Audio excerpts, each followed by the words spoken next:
بسم اللہ الرحمن الرحیم۔ السلام علیکم ناظرین۔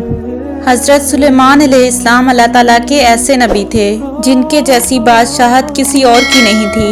وہ صرف انسانوں کے ہی نہیں بلکہ جانوروں، پرندوں اور جنوں کے بھی بادشاہ تھے اور سب کی زبان کو سمجھ سکتے تھے۔ حضرت سلیمان علیہ السلام کو ہوا پر بھی اختیار تھا اور وہ کچھ ہی وقت میں ایک جگہ سے دوسری جگہ آ جا سکتے تھے۔ قرآن پاک میں کئی جگہ اللہ تعالیٰ نے حضرت سلیمان علیہ السلام کا ذکر کیا ہے۔ حضرت سلیمان علیہ السلام حضرت داؤد علیہ السلام کے بیٹے تھے۔ اللہ تعالیٰ نے باپ اور بیٹے دونوں کو نبوت سے نوازا تھا۔ حضرت سلیمان علیہ السلام کو اللہ تعالیٰ نے ایک ایسا بادشاہ بنایا کہ آج تک ساری دنیا میں ایسی بادشاہت کسی کے پاس نہیں، کیونکہ خود حضرت سلیمان علیہ السلام نے اللہ تعالیٰ سے یہ دعا کی، اے اللہ مجھے ایسی بادشاہت عطا فرما جو میرے بعد کسی اور کے شایان شان نہ ہو۔ پھر اللہ تعالیٰ نے ہوا کو حضرت سلیمان علیہ السلام کے بس میں کر دیا۔ حضرت سلیمان علیہ السلام جہاں چاہتے ہوا انہیں نرمی سے وہاں پہنچا دیا کرتی تھی۔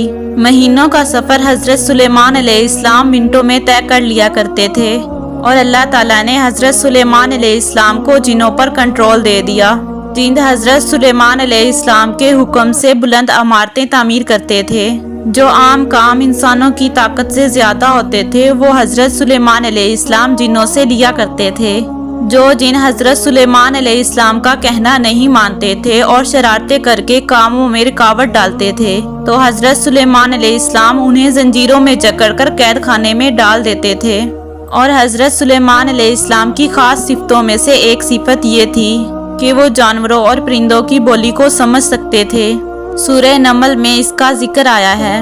ایک دن حضرت سلیمان علیہ السلام کے سامنے ان کے تمام لشکر جنات، انسان اور پرندوں میں سے جمع کیے گئے۔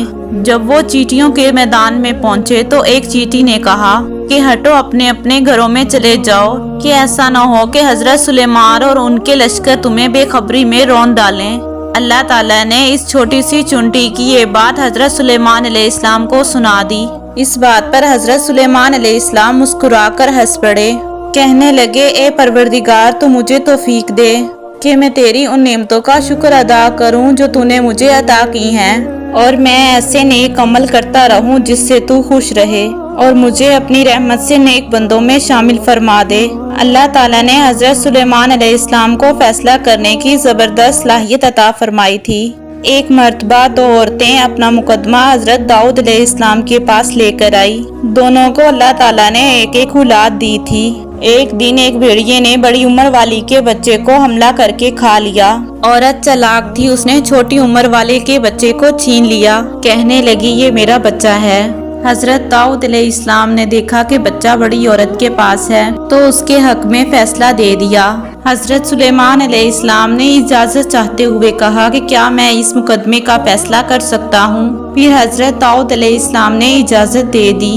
پھر حضرت سلیمان علیہ السلام نے کہا کہ یہ بچہ مجھے دے دو۔ بچہ ہاتھ میں لے کر انہوں نے اپنی تلوار نکالی اور دونوں عورتوں سے فرمایا کہ میں اس بچے کے 2 ٹکڑے کر کے تم دونوں میں تقسیم کرنے والا ہوں۔ بڑی عورت بولی کہ ٹھیک ہے، جبکہ چھوٹی عورت ممتا کی وجہ سے چلا اٹھی اور کہنے لگی کہ آپ اس بچے کو زندہ رہنے دیں اور یہ بچہ اسی عورت کو دے دیں۔ یہ سنتے ہی حضرت سلیمان علیہ السلام بول اٹھے کہ تو ہی اس کی ماں ہے، جسے اپنے بچے کے ٹکڑے دیکھنا برداشت نہ ہو سکا۔ پھر بچہ اس کی اصل ماں کو دے دیا گیا۔ ایک دن حضرت سلیمان علیہ السلام سارے پرندوں کی خبر لے رہے تھے۔ جب انہوں نے دیکھا کہ ایک پرندہ ہدہد وہاں نہیں ہے تو انہوں نے فرمایا کہ کیا بات ہے کہ ہدہد نظر نہیں آ رہا؟ کیا وہ واقعہ ہی غیر حاضر ہے؟ یقیناً میں اسے سخت سزا دوں گا اگر وہ میرے سامنے کوئی معقول وجہ بیان نہ کرے۔ تھوڑی ہی دیر میں ہدہد وہاں آ گیا اور بولا کہ میں ایک ایسی خبر لایا ہوں کہ آپ کو اس کی خبر بھی نہیں ہے۔ میں سبا کی طرف گیا اور میں نے دیکھا کہ ان کی عورت ایک بادشاہ ہے جسے ہر قسم کی چیز سے کچھ نہ کچھ دیا گیا ہے، اور اس کا تخت بھی بڑا عظیم ہے۔ میں نے اسے اور اس کی قوم کو اللہ تعالیٰ کو چھوڑ کر سورج کو سجدہ کرتے ہوئے پایا ہے۔ شیطان نے انہیں سیدھے راستے سے ہٹا دیا ہے۔ جب حضرت سلیمان علیہ السلام نے یہ بات سنی تو وہ بہت حیران ہوئے۔ انہوں نے کہا کہ ہم ابھی تمہاری بات کی تصدیق کر لیتے ہیں، میرے اس خط کو لے کر جاؤ اور انہیں دے دو۔ پھر ان کے پاس سے آنا اور دیکھنا کہ وہ کیا جواب دیتے ہیں۔ آپ علیہ السلام نے ہدہد کو وہ خط لکھ کر دے دیا۔ ہدہد وہ خط لے کر ان کے پاس گیا اور خط دیکھ کر ایک دیوار پر جا بیٹھا۔ خط دیکھ کر ملکہ بلقیس نے کہا، اے سردارو، میری طرف ایک خط ڈالا گیا ہے جو سلیمان علیہ السلام کی طرف سے ہے، جو بخشش کرنے والے مہربان اللہ کے نام سے شروع ہوتا ہے۔ اس میں یہ لکھا ہے کہ تم سرکشی نہ کرو اور مسلمان بن کر میرے پاس آ جاؤ۔ ملکہ بلقیس نے کہا، اے میرے سردارو، تم اس معاملے میں مجھے مشورہ دو، میں کسی چیز کا فیصلہ تمہاری رائے کے بغیر نہیں کرتی۔ سرداروں نے جواب دیا، ہم طاقت اور قوت والے ہیں، سخت لڑنے والے ہیں، آگے آپ کو اختیار ہے کہ خود ہی سوچ لیجئے کہ آپ ہمیں کیا حکم فرماتی ہیں۔ ملکہ بلقیس نے کہا کہ بادشاہ جب کسی بستی میں جاتے ہیں تو اسے اجاڑ دیتے ہیں اور وہاں کے عزت دار لوگوں کو ذلیل کر دیتے ہیں، اور یہ لوگ بھی ایسا ہی کریں گے۔ میں انہیں ایک ہدیہ بھیجتی ہوں اور پھر دیکھ لوں گی کہ قاصد کس طرح کا جواب لے کر آتا ہے۔ ملکہ بلقیس یہ اندازہ کرنا چاہتی تھی کہ سلیمان علیہ السلام کس قسم کے بادشاہ ہیں اور یہ کہ وہ ان کے خلاف لڑ سکیں گے یا نہیں، اس لیے اس نے فلسطین کی طرف بے شمار تحائف بھیجے کہ لڑائی کی نوبت نہ آئے۔ لیکن جب حضرت سلیمان علیہ السلام کے پاس یہ تحفے پہنچے تو وہ غضبناک ہو گئے۔ جب قاصد حضرت سلیمان علیہ السلام کے پاس پہنچا تو انہوں نے فرمایا کہ کیا تم مال سے مجھے مدد دینا چاہتے ہو؟ مجھے تو میرے رب نے اس سے بہت بہتر دے رکھا ہے جو اس نے تمہیں دیا ہے، بس تم بھی اپنے تحفوں سے خوش رہو۔ جاؤ ان کے پاس واپس جاؤ، ہم ان کے مقابل میں وہ لشکر لے آئیں گے جس کے مقابلے میں وہ لڑنے کی کوشش نہیں کر سکیں گے، اور ہم انہیں ذلیل کر کے وہاں سے نکال باہر کریں گے۔ قاصد ان کا جواب سن کر اور یہ صورتحال دیکھ کر دہشت زدہ ہو گیا۔ اس نے ملکہ بلقیس کے پاس جا کر یہ ساری حقیقت بیان کر دی۔ ملکہ بلقیس نے حضرت سلیمان علیہ السلام کو پیغام بھجوایا کہ ہم اسلام قبول کرنے کے لیے تیار ہیں۔ جب یہ پیغام حضرت سلیمان علیہ السلام کے پاس پہنچا تو وہ اپنے درباریوں کی طرف متوجہ ہوئے اور فرمایا، اے سردارو، کیا تم میں سے کوئی ایسا ہے جو ملکہ بلقیس کے یہاں پہنچنے سے پہلے ان کا تخت یہاں لے آئے؟ ایک جن نے کہا کہ آپ اپنی مجلس سے اٹھیں، اس سے پہلے ہی میں ان کا تخت آپ کے پاس لا دیتا ہوں۔ ایک شخص جس کے پاس کتاب کا علم تھا وہ بولا، آپ علیہ السلام پلک جھپکائیں، اس سے پہلے اس کا تخت میں آپ کے پاس لا سکتا ہوں۔ اور اس نے فوراً ملکہ بلقیس کا تخت آپ علیہ السلام کے سامنے لا کر رکھ دیا۔ جب حضرت سلیمان علیہ السلام نے اس تخت کو اپنے سامنے پایا اور فرمایا کہ یہ میرے رب کا فضل ہے تاکہ وہ مجھے آزمائے کہ میں شکر گزاری کرتا ہوں یا ناشکری کرتا ہوں، جو شکر گزاری کرے وہ اپنے ہی نفع کے لیے شکر گزار ہے، اور جو ناشکری کرے تو میرا پروردگار بے پرواہ ہے اور کرم کرنے والا ہے۔ پھر حضرت سلیمان علیہ السلام نے اس تخت میں تبدیلی کا حکم دیا۔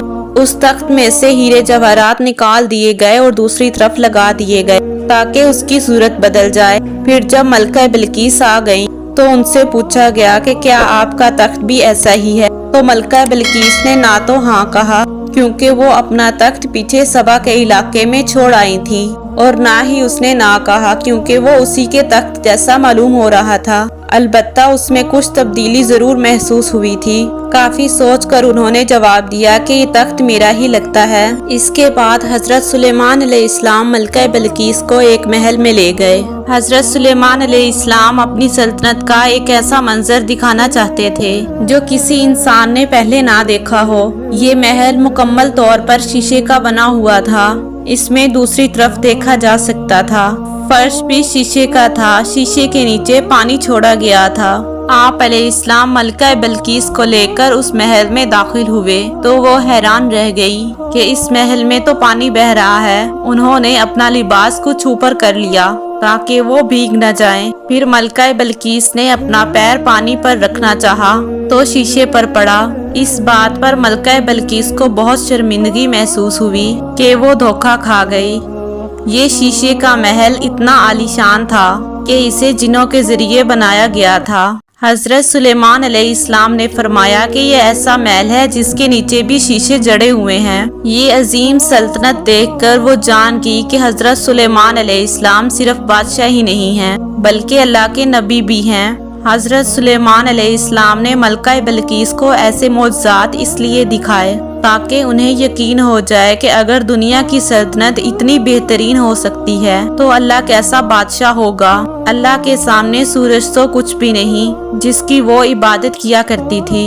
ملکہ بلقیس کہنے لگی، اے میرے پروردگار، میں نے اپنی جان پر ظلم کیا، اب میں سلیمان علیہ السلام کے ساتھ اللہ تعالیٰ کی فرمانبردار بندی ہوں۔ ملکہ بلقیس کے ساتھ ان کی پوری قوم ایمان لے آئی۔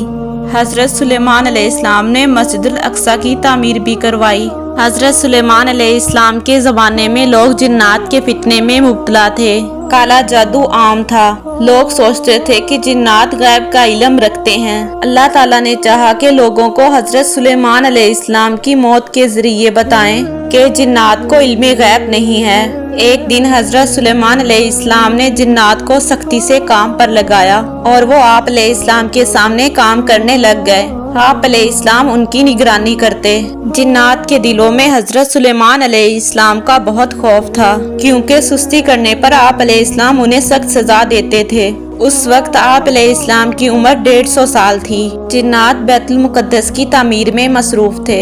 حضرت سلیمان علیہ السلام نے اپنا عصا پکڑا اور اس پر اپنی دونوں ہتھیلیاں ٹکا دی، پھر ہتھیلیوں پر اپنا سر رکھ دیا اور اس طرح جنات کی نگرانی کرتے رہے، اور اسی حالت میں آپ علیہ السلام کی اللہ تعالیٰ نے روح قبض کر لی۔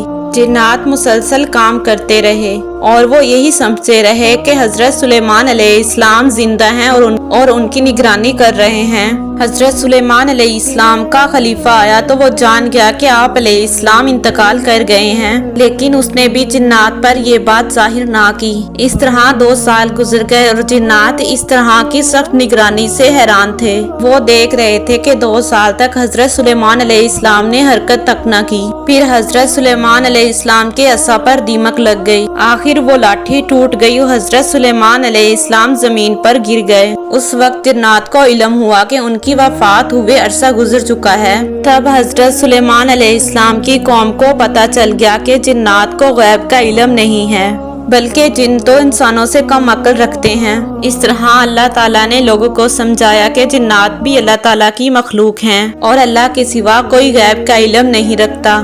حضرت سلیمان علیہ السلام کی زندگی سے یہ سبق ملتا ہے کہ اللہ تعالیٰ کے سوا کوئی عبادت کے لائق نہیں، اور جو اللہ تعالیٰ کے سوا کسی اور کی عبادت کرے گا وہ صرف اور صرف ذلیل اور خوار ہوگا۔